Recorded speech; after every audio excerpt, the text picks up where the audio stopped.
Hello everyone. So today we'll be talking about gender dysphoria, as you can see in the caption of the video.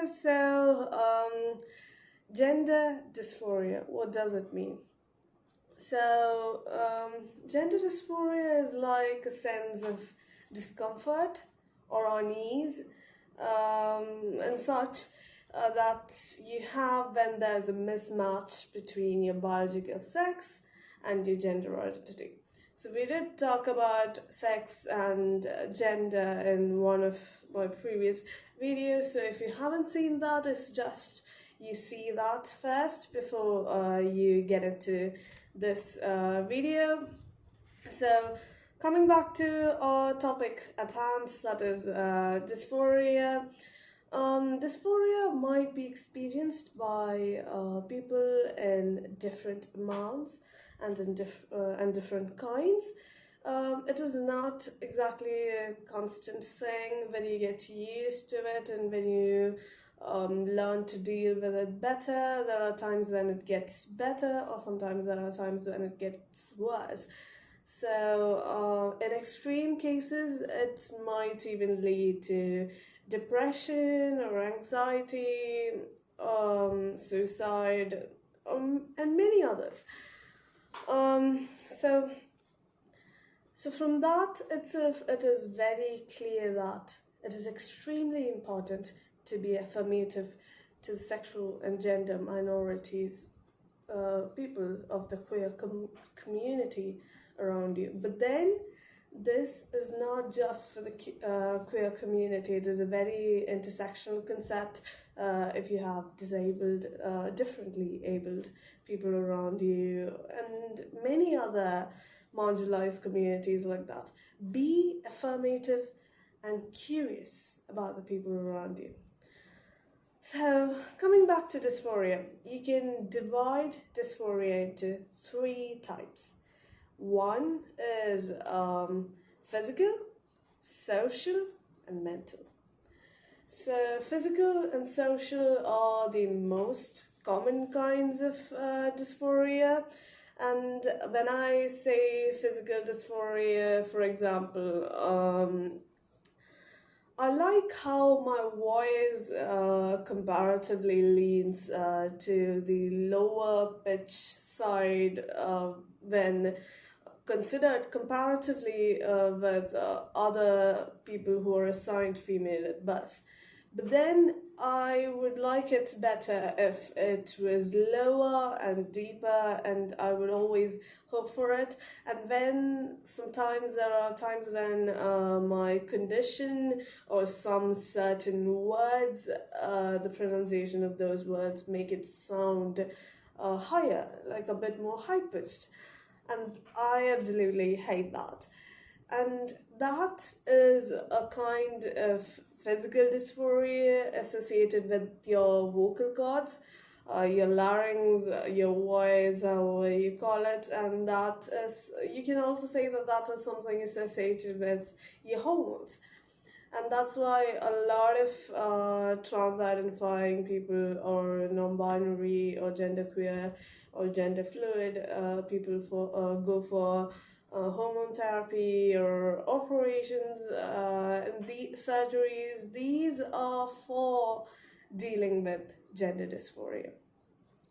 Another example of physical dysphoria is I have thought of having a double mastectomy done numerous times because I have always been so uncomfortable with my chest. But then I haven't come to a decision as of yet, and I'm not pondering too much into it because I'm leading a quite busy life now and I don't want to spend too much time on it. But then that is also something that falls under the category of physical dysphoria, and then coming to social dysphoria. Social dysphoria is something, you could say that it's something even cisgender people experience almost every day. Okay, not maybe the majority, but a lot of cisgender people and most of the transgender people and maybe even gay, bisexual, lesbian, and other sexual orientations and gender identities also experience this a lot. And this is because, like, yeah, it is linked a lot to your gender expression.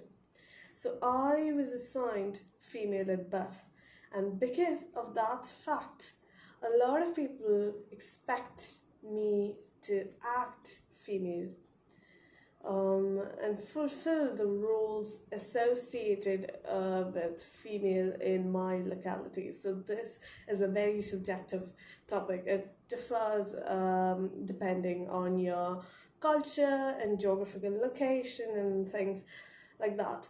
So that is what is usually expected of me, to act feminine. But then I am someone whose gender expression is quite androgynous and masculine at times, so I lean more to that side of the spectrum. So if you don't know much about gender expression, I suggest you go through that video too. I'll put the link at the right top of the video. You can find that link. So coming back to where I was talking, so making being felt as I am wrong for being who I really am. I mean, I was just born this way. I didn't ask to be this way. I didn't make myself this way. This is how I was born.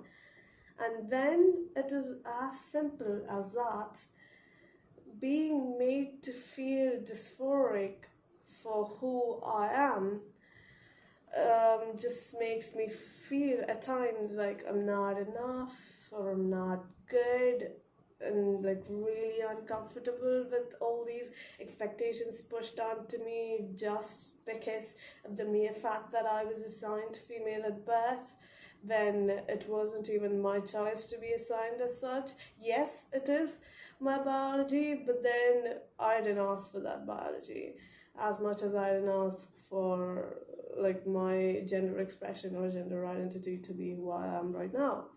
So all these are simple facts, and these in extreme conditions may even cause life-threatening circumstances. So let's just be curious about the people around you, rather than think all our prejudices are right, all our thoughts are right, because we humans are the ones who made these expectations and stereotypes, and we are faulty from the beginning. We ourselves are faulty. Even I am faulty. We all make mistakes. We all make errors. So let's be curious about those errors.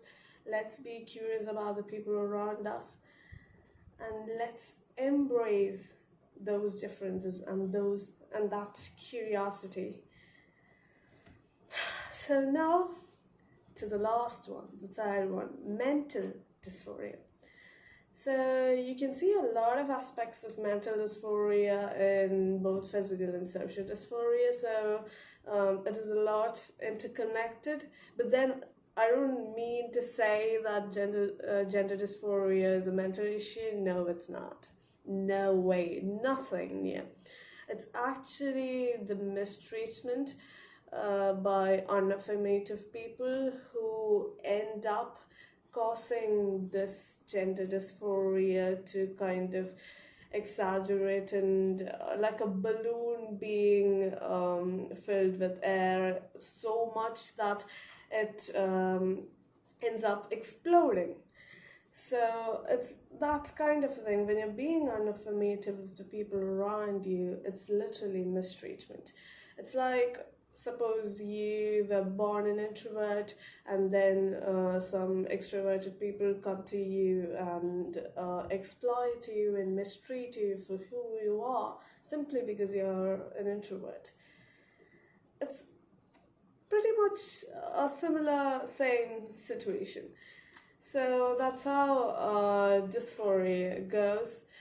And I know it is a heavy topic, and it might seem like a lot, But then I hope you feel open and comfortable enough to share those thoughts of yours that you might have about dysphoria or dysphoric people around you, or what you have seen, or what you might have realized that this might have been dysphoria for that person and I didn't realize it up until now. If this kind of a thought popped up into your head right now, hearing all what I said and my experiences of dysphoria, feel free to share that too in the comments.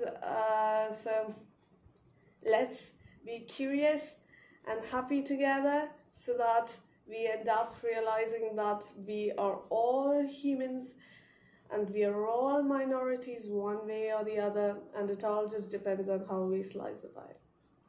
So thank you folks for listening. Let's see the next week with a new topic.